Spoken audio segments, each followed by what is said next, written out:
you everyone for attending MakeMusic Connect. It's very exciting to bring everyone together and talk through a lot of the interesting things that are sort of going on and sharing some of the knowledge that our presenters have.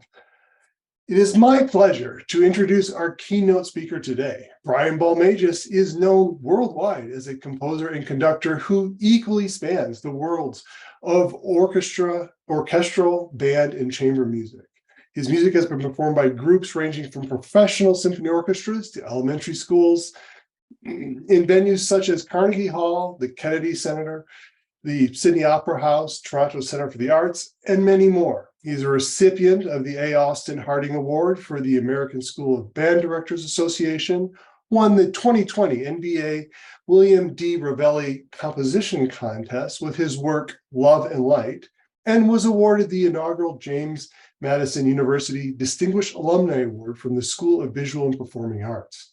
As a conductor, Mr. Balmages enjoys regular engagements with all state and regional ensembles, as well as university and professional groups throughout the world. On a personal note, when I started working at MakeMusic in 2007, one of my jobs at the time was to help get music into then smart music. And there were a number of titles that kept coming in from this Brian Balmages guy. And it was astounding the level of kind of mature musical statements that were happening in for such a young ensemble. So we'd see all these titles coming in again and again. And with the development group at the time, there started to be a little sense that maybe this Brian Balmages was not a real person. In fact, there's no one person that could create that quality of music and then produce as much music as we were seeing come in. We thought maybe this is an amalgamation of a bunch of different writers coming together, trying to, and basically being a pseudonym. Having actually met Brian and worked with Brian, I am 98% sure he is a real person. His productivity is still a little astounding and seems inhuman at times, but I'm almost positive that he is actually human. Currently, he is our director of MakeMusic Publications and Digital Education for Alfred and MakeMusic. Please welcome Brian Balmages. Well, thank you. I am a digital representation of what Brian Balmages would look like if he were a real person. And so we've come a long way in the world of deep fake technology. It is great to be here with all of you and just have a chance to share this keynote on my first official MakeMusic Connect with everybody, having now a year under my belt in this new environment, this new world that I've been in. And I could not think of a better way to jump into this than to talk about making musical connections that ultimately become breathtaking bridges. We're going to get into a couple of different things that I've discussed both in the past, but also what the direction that we want to go in the future. I thought a great way to get started is to watch a very brief video that indicates a very important moment in my life when I started to kind of reapproach the way I thought about music. And you heard in the introduction my piece Love and Light, which was the winner of the William Ravelli Award. And it was a really important moment for me as a composer. And I want to just share with you the very end of this performance. And what you're going to see is this is a picture of that moment, but this was a piece that was written about child loss. And so the person up there conducting is Lieutenant Elizabeth Elliott. And she had gone through the tragedy of stillbirth about a year prior to this moment, actually a year and a half. And she was trying to process that, and she couldn't figure out a way to do it. And ultimately, she asked if I would help her by writing a piece of music for her. And so over the next year, we began discussions, and she often talks about how I became her therapist, her music therapist that got her through all of these really difficult moments in the course of that year. This piece is kind of in three sections, but the very end of the piece is kind of this moment that discusses what it sounds like when a child first sees the face of God. And this is the very last moment of that. And so I just want to share with you this literal 1.5 minute moment that we end this piece with, and then share with you the significance for me as a composer and as a human being.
So a few things to mention here.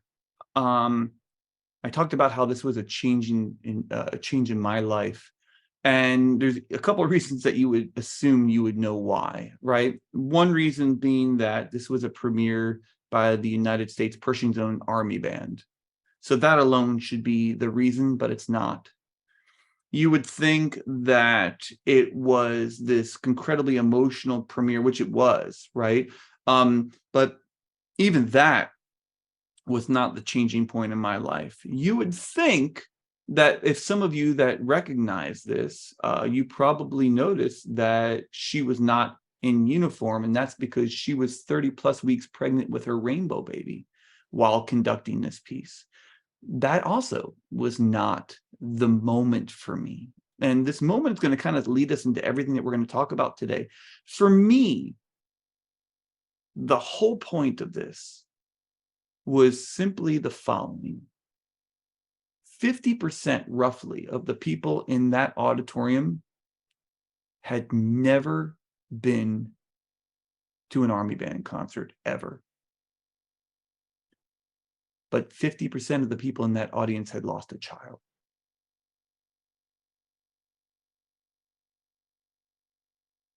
Music needs to extend beyond the musical connections, right? It needs to extend into the communities. And that's what we're going to be talking about today as we get going, okay?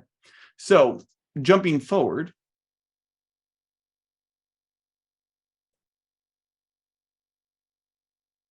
I'm going to give you a quick refresher, all right? And for those of you that may have seen this at Midwest, this is going to be a 3 or 4 minute refresher, if that.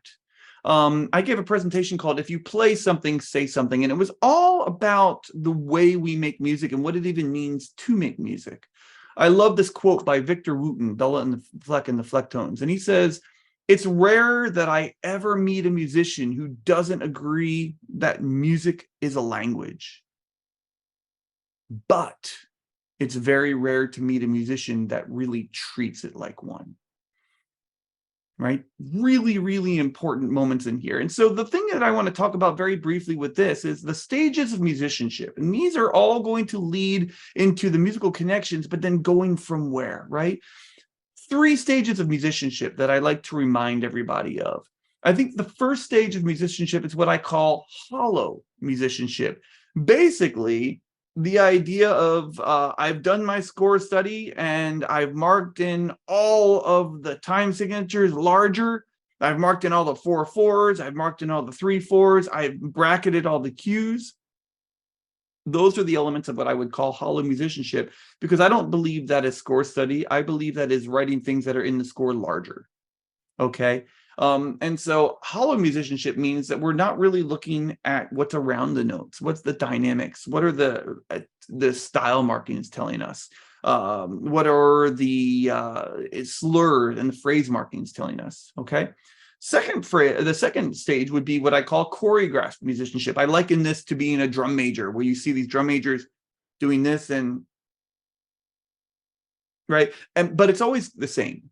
It's choreographed. It always looked exactly the same. However, there is an attempt to recognize the different dynamic elements, right? The forte pianos we see, and then we come up, but it looks the same every time. There's no spontaneity. There's no element of making it new, making it different every time.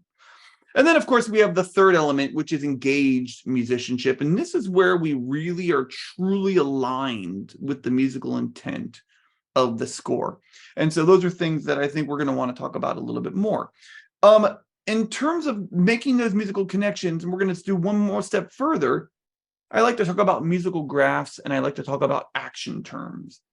And when I talk about musical graphs, again, this is part of this play something, say something session where we talk about graphing the emotional arc of an entire work.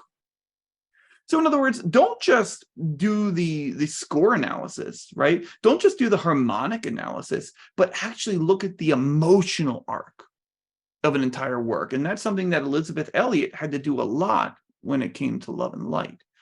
And then using emotional or action terms that correspond with music technology, terminology.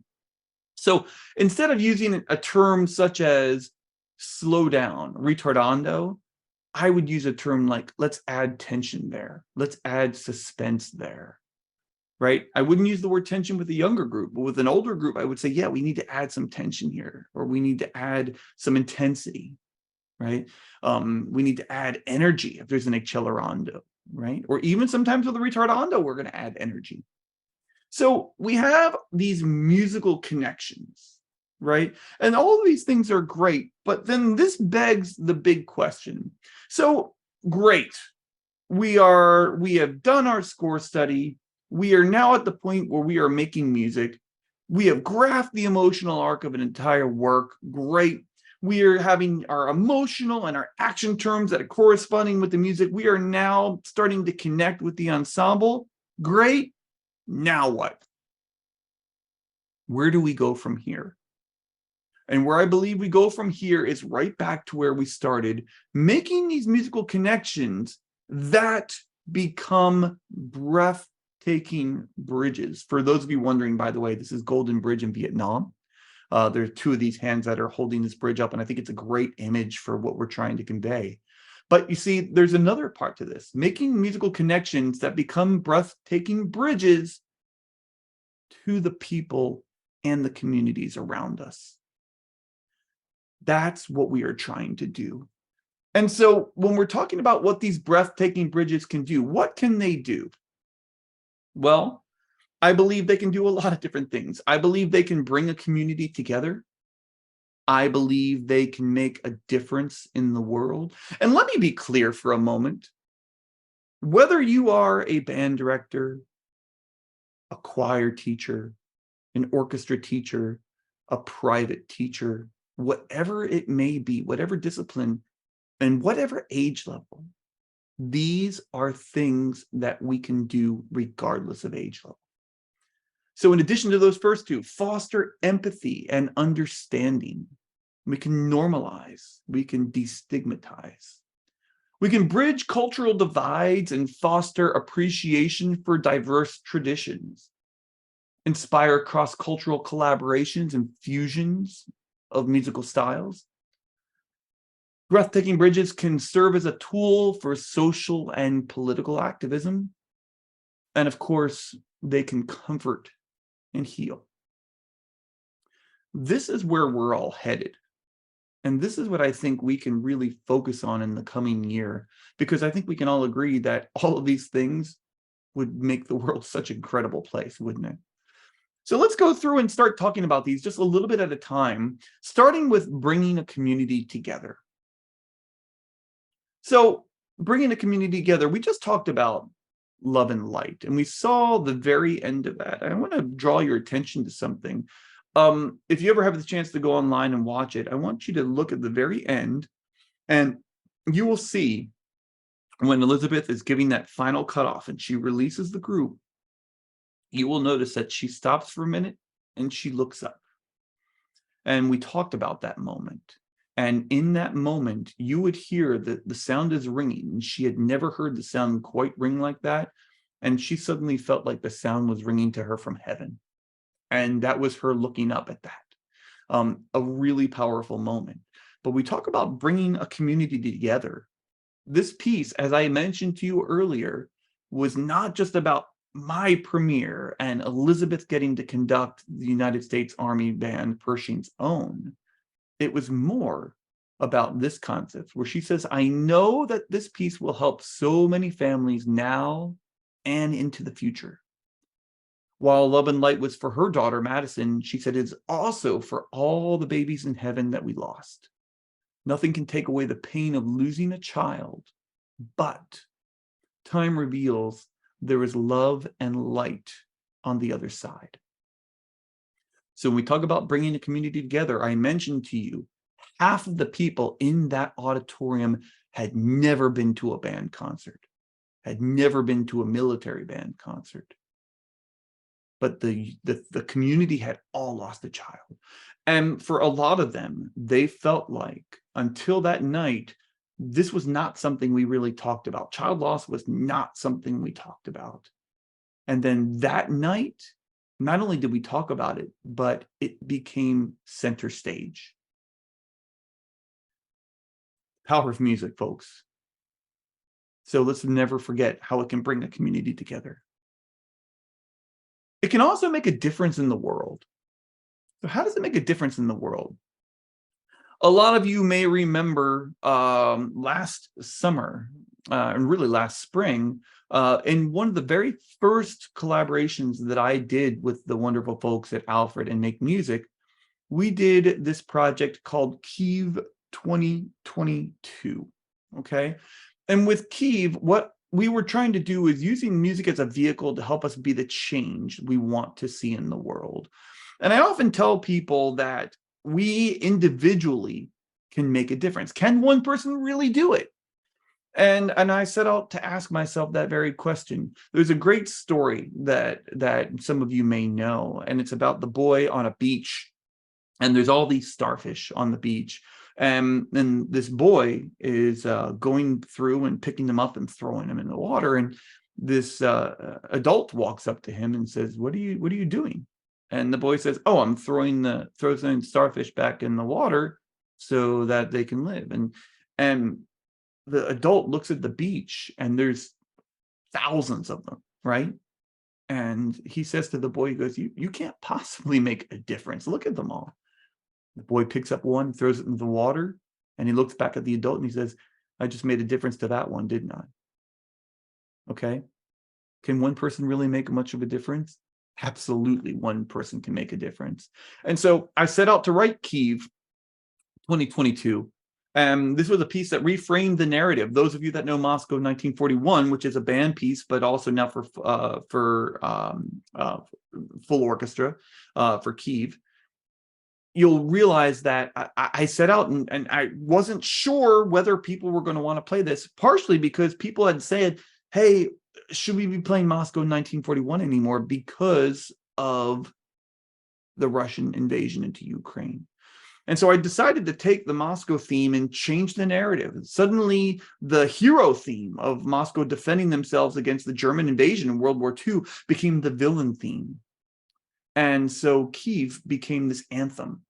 And we used it to raise money. The folks that Make Music helped me with raising money and actually wound up raising over $80,000, which we sent into groups in Ukraine to help organizations on the ground, which was absolutely amazing.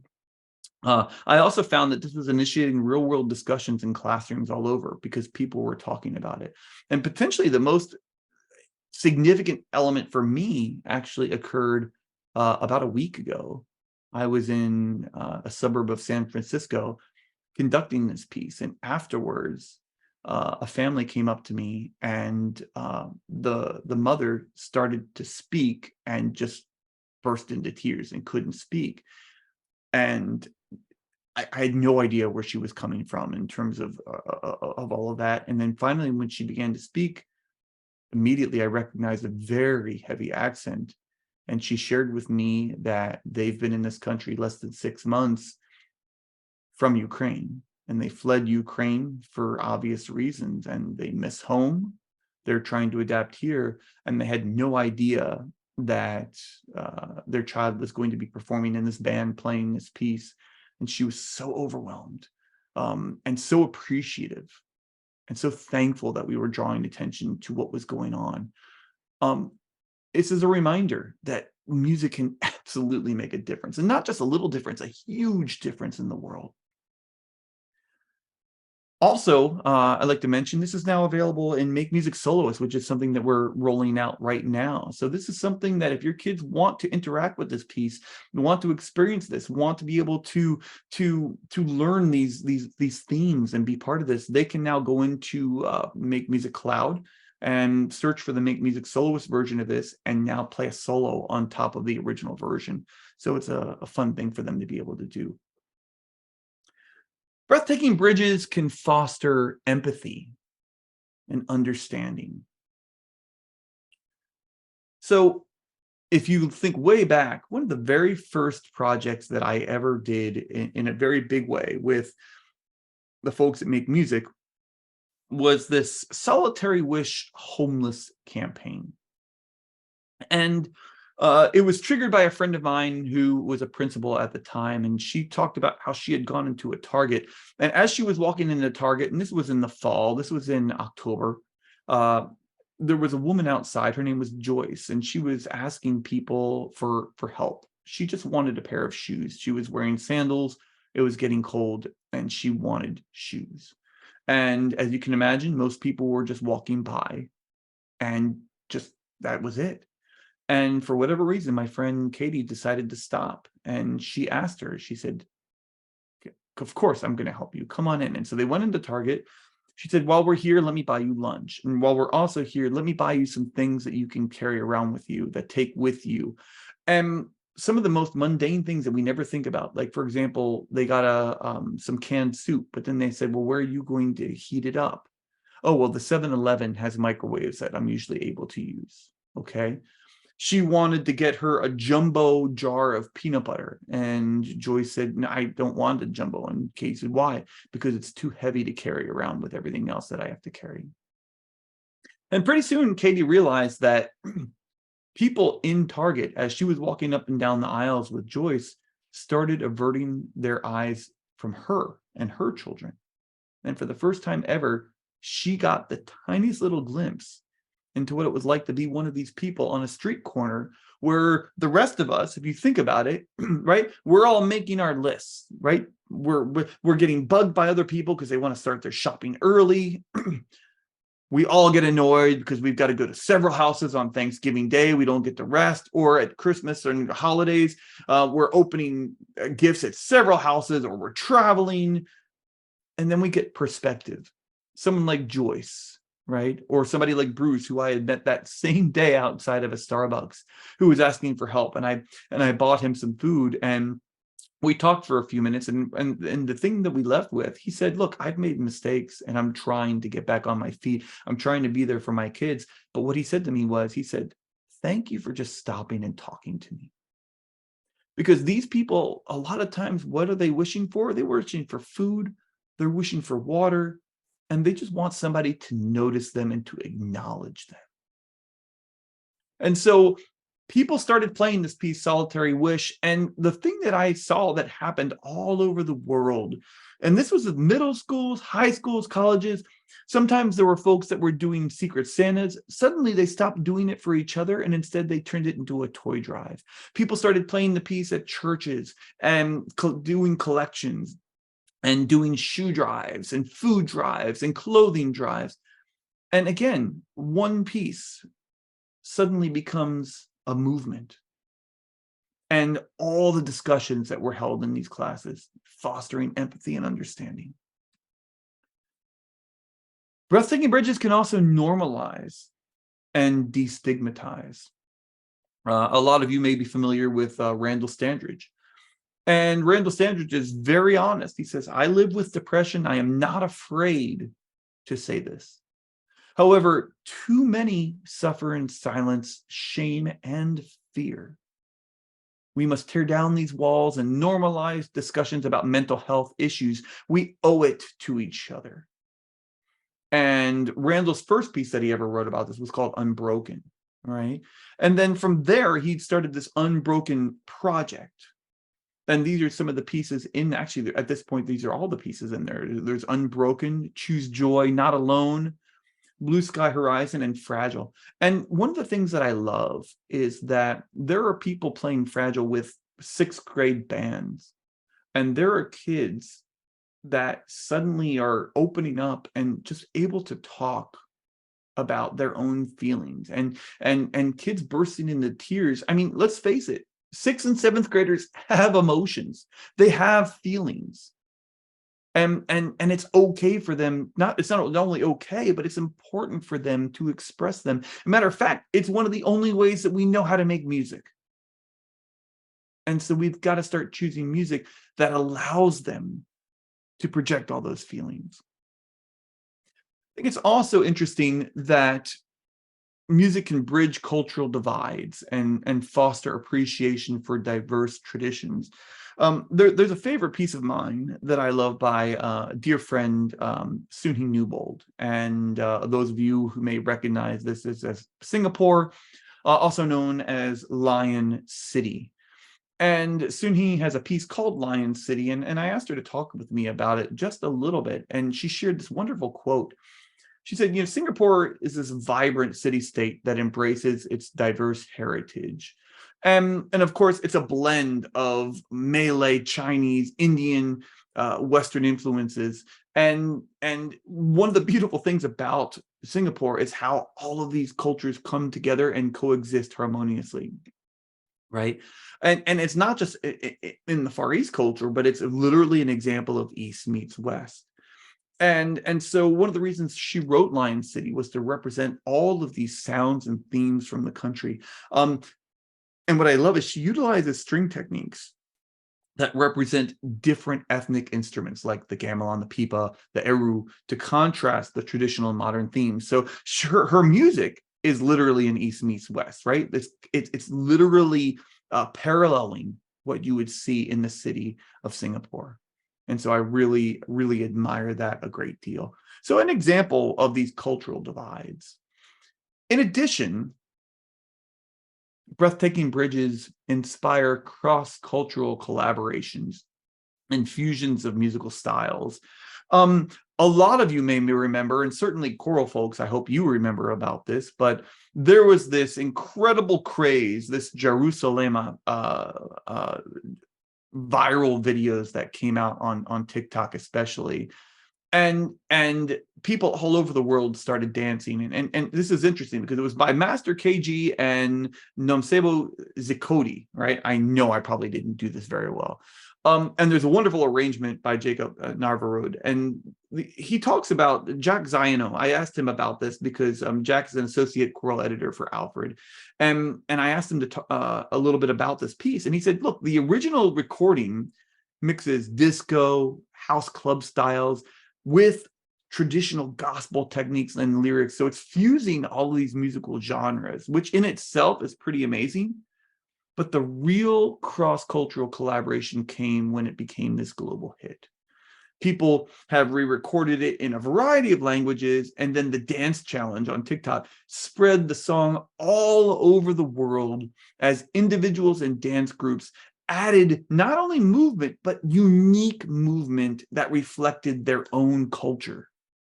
And again, one piece of music took the world by storm and took the shape and form of every culture that embraced it. It's pretty amazing. And then we come to music serving as a tool for social and political activism. And there's a piece by a dear friend of mine, Omar Thomas. All right. And those of you may recognize this. This is a memorial placed to Marsha Payette No Mind Johnson, a key figure in the trans American revolution that happened, right? And one of the things that Marcia talked about, right? If you look at this, and I'll kind of show it to you. This is all down there at the bottom. I'm going to blow that quote up for you. History isn't something you look back at and say it was inevitable. It happens because people make decisions that are sometimes very impulsive and of the moment, but those moments are cumulative realities. This is from somebody who had to experience what it was like to not just be Black, but to be a Black trans female, and to deal with everything associated with that, right? And all the political activism. And Omar kind of took it a step further. He said, this is a work that centers and spotlights some of the most marginalized and unfairly maligned contributors to our society. With this piece, the strength and resilience of the trans and queer community is amplified, and it demands that we realize that until all of us are free, none of us are free. And if you look back at that quote, which we talk about cumulative realities, I remember a quote from Omar where he said, you know how you get so angry that sometimes you just want to pound a wall, right? Or you want to pound against something, or you just want to hit something, right? He said, imagine how angry you have to be to throw a brick through a window. And it really struck me. And those are cumulative realities. And I always talk about music as a tool for social and political activism, because if I came into a classroom and I said, hey, everybody, we're going to talk about the trans community today, and we're going to talk about this world, suddenly the room would get very tense, very awkward. But if I were to say, we're going to play a Mother of Revolution today, that eases us into this discussion. We start talking about these things as part of the music, but the room is not so tense. So music is a way to introduce some of these things without that tension. And then there's one last one. Music can comfort and heal. And I'm going to play a 3-minute clip for you right now. And this is the 2 sections of a piece called Stages. We began with a piece called Love and Light, and that was about child loss. After that piece was premiered that summer, I was approached by a girl named Kelsey. And Kelsey said, I have stage 4 colon cancer. I want you to write a piece like Love and Light, but about my journey. So that piece did come to be, and I could go into a million reasons why that piece was a miracle in itself because of the timing, but I'm going to fast forward to the moment that we did the premiere. JMU at the time, we were just coming out of the pandemic, and JMU, which is where Kelsey went to school, where I went to school different times, had gotten really good at live streaming because that's what they had to do for people to be able to watch. So in this video, you're going to notice people are spread way out, 6 feet minimum. We're all in the hallway. There's actually nobody in the auditorium except for us. But I want you to hear a little bit of what we were able to do. Kelsey was at home watching from her hospital bed in her house. So there's just a little bit of this.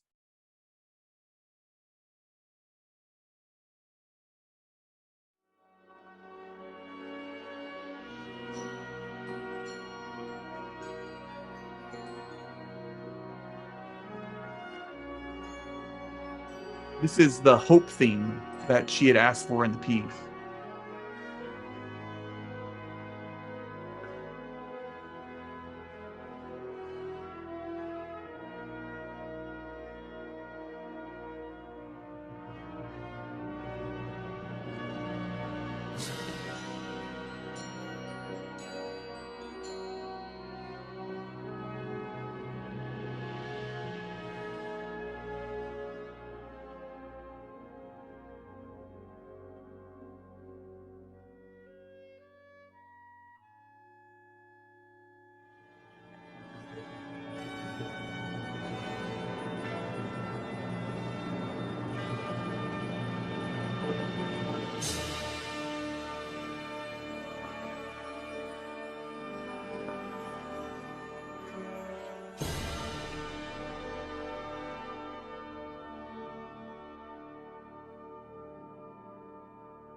The day following that performance,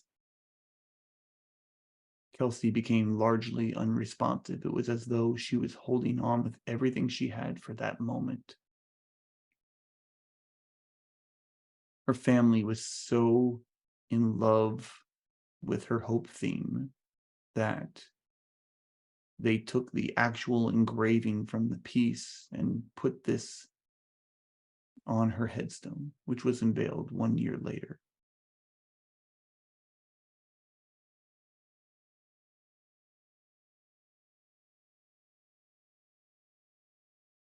This piece was a comfort to them. They watched this at her celebration of life. They watched it again in that moment when they unveiled that headstone, and they look back on that with hope and with joy, with comfort.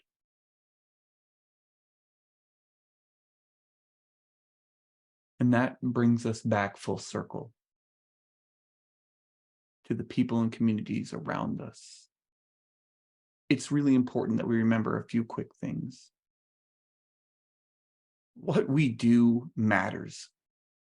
And sometimes we're trying to justify that to the world around us, to the administrators.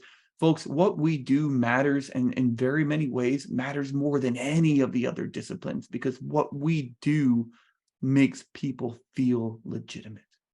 It makes them feel like they belong. It makes them able to process tragedy. The music we make matters. Not only does it matter, but it matters that the way we make music. The connections between us matter. So it's not even just about making the music, but it's the way we connect that music between ourselves and our ensembles and the audience. And then the bridges we build, not only do they matter, but they can take our breath away. So now we're back to Make Music Connect. You're going to hear over the course of the next 2 days a lot about the amazing technology that powers Make Music Cloud, and that can power your classroom, that can power the way your kids practice, that can power the way you teach, both at home and in school. You're going to hear about using technology for more than assessment. You're going to learn about new technology tools, building connections between technique and repertoire, new ways of helping kids with sight reading, building chops, student-centered learning, engaging rehearsal strategies, student goal setting. These are all wonderful, wonderful things. What I don't want us to forget is, why are we talking about technology so much when I'm talking about musical connections and I'm talking about breathtaking bridges and connecting to the people and communities around us? The technology, folks, it's the technology that gives students the vocabulary they need to be expressive, right? Through the application of deliberate and intentional practice, when they are spending the time learning the vocabulary, then and only then do we get into the elements of being expressive. So I liken it to this way: make music at home. Make music in the classroom. That allows us to make connections in rehearsal. Once we've made connections in rehearsal, then we build bridges. And we're building these bridges in concert, and we're building the bridges in community. And from there, we change the world in the process. And I don't take those things lightly at all. So as you listen over the course of these next 2 days, don't get locked into technology in terms of this is all just about the technology. Not at all. It's about developing the vocabulary. And I've been saying for a long time now, when kids are able to make music at home, when they're able to work on the dotting the I's, the crossing the T's, then when you get into rehearsal in the classroom, you're not dotting the I's and crossing the T's there. You're instead talking about the shape of the letters. You're talking about the shape of the phrases. You're talking about why we're shaping the phrases and what we're after, and then you're drawing that connection to the world around you.